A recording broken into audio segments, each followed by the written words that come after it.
宝岛真人大。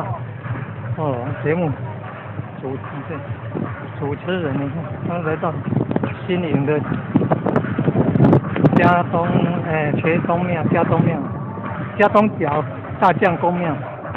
哦，来录影。今天新营太子宫绕境活动5天的第4天，礼拜6下午，来到新营的家坊里，茄东角大当咖大将公庙这边来录影。